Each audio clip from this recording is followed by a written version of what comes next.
নমস্কাৰ দিনটোৰ বহুকেইটা গুৰুত্বপূৰ্ণ খবৰৰ সৈতে মই জনাৰ্দন বৰা আৰু আপোনালোকে চাই আছে জেডি নিউজ।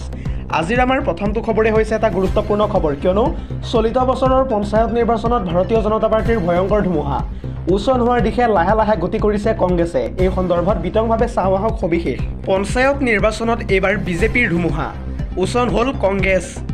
উজনি নামনি সকলোতে বিজেপিৰ জয় জংকাৰ। বিধানসভা নিৰ্বাচনৰ পূৰ্বে বেকফুটত এইবাৰ কংগ্ৰেছ।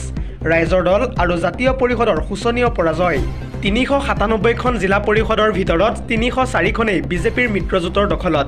উজনি অসমত ১৬৭টা জিলা পৰিষদৰ ভিতৰত ১৬১খনেই বিজেপিয়ে দখল কৰিবলৈ ইতিমধ্যে সক্ষম হৈছে। কংগ্ৰেছে লাভ কৰিছে মাত্ৰ ৪খনহে আসন।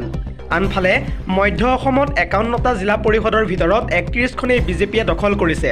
আনফালে কংগ্ৰেছে লাভ কৰিছে মাত্ৰ ১৯খন আসন।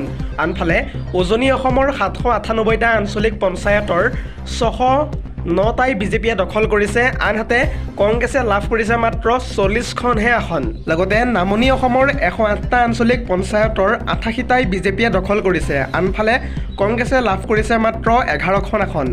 বৰাক উপত্যকাৰ ৪৯টা জিলা পৰিষদৰ ভিতৰত ২৯টাই বিজেপিয়ে দখল কৰিছে। আনহাতে কংগ্ৰেছে লাভ কৰিছে মাত্ৰ ১৫খন আসন। এনেদৰে এইবাৰ কংগ্ৰেছ ৰসাতলে যোৱা পৰিলক্ষিত হৈছে।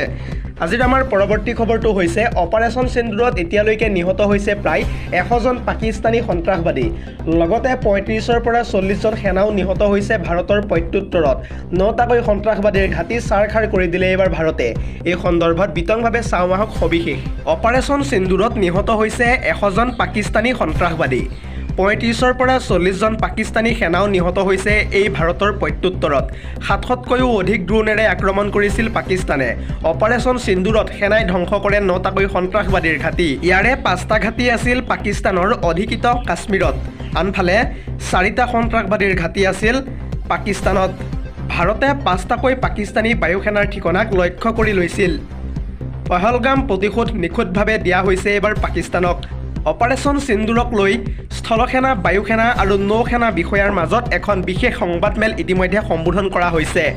লগতে ভাৰতে নিধন কৰা সন্ত্ৰাসবাদীৰ ভিতৰত আছিল ভাৰতৰ ৩জন মষ্ট ৱান্টেড।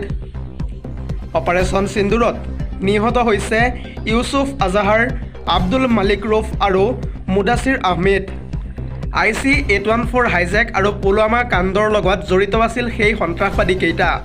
কুখ্যাত জইচ-ই-মহম্মদৰ মাছুদ আজাহাৰৰ ভাতৃ আছিল ইউছুফ আজাহাৰ।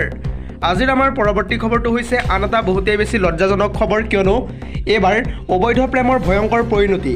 অবৈধ প্ৰেমিক জিতুমণিয়ে প্ৰাণ ল'লে এইবাৰ প্ৰেমিকাৰ কণমানি মৃন্ময়ক। আৰু এই ভয়ংকৰ ঘটনাৰ পিছতে মাতৃৰ হিয়া ভগা কান্দোন পুনৰ জনাইছোঁ। এইবাৰ মৃন্ময়ৰ মাতৃয়ে কান্দি কান্দি কৈছে, মোৰ ল'ৰাক ন্যায় লাগে, মোৰ সন্তানক মই কাকো একো কৰিবলৈ দিয়া নাই। লকআপৰ বাহিৰত মৃন্ময়ৰ মাতৃৰ হিয়া ভগা কান্দোন। কিদৰে মৃন্ময়ৰ সৈতে সংঘটিত কৰিছিল ভয়ংকৰ কাণ্ড। মোক সন্তান নালাগে, মোক কেৱল তোমাক লাগে, মোৰ বাবে তুমিহে মেইন, তাক তুমি একেবাৰে শেষ কৰি পেলোৱা। দীপালীৰ নিৰ্দেশতে অবৈধ প্ৰেমিক জিতুমণিয়ে প্ৰাণ লৈছিল কণমানি মৃন্ময়ৰ। পৰৱৰ্তী খবৰটো হৈছে বিভাগীয় মন্ত্ৰীৰ গৃহ সমষ্টিত এইবাৰ শোচনীয় প্ৰদৰ্শন ভাৰতীয় জনতা পাৰ্টীৰ। বিজেপিৰ মন্ত্ৰীৰ নিজ ভেটিত সৃষ্টি হৈছে কঁপনিৰ। ৰঞ্জিত কুমাৰ দাসৰ সমষ্টিত বিজেপিত মুখ্য আঘাত। বিতংভাৱে চাওঁ আহক এই সন্দৰ্ভত সবিশেষ। বিজেপিৰ মন্ত্ৰীৰ ভেটিত সৃষ্টি হৈছে কঁপনিৰ। ৰঞ্জিত কুমাৰ দাসৰ সমষ্টিত বিজেপিত মুখ্য আঘাত। ৪ নং মধ্য বজালী জিলা পৰিষদত পৰাস্ত হৈছে এইবাৰ বিজেপি। নিৰ্দলীয় প্ৰাৰ্থী দিলীপ বৰুৱাই মাৰিলে শেষৰটো হাঁহি। প্ৰাৰ্থীৰ বাছনি ভুলৰ বাবেই বজালীৰ বিজেপিয়ে হেৰুৱালে নেকি আসন। এনেদৰে এতিয়া সকলোৰে মুখত চৰ্চা অব্যাহত হৈ পৰিছে। বিজেপিৰ প্ৰাৰ্থী ৰঞ্জিত হালৈক পৰাস্ত কৰি দিলীপ বৰুৱাৰ বৃহৎ জয়। বিজেপিৰ ৪,১২৬টা ভোটত পৰাস্ত কৰে নিৰ্দলীয় প্ৰাৰ্থীগৰাকীয়ে। News desk report, JD news.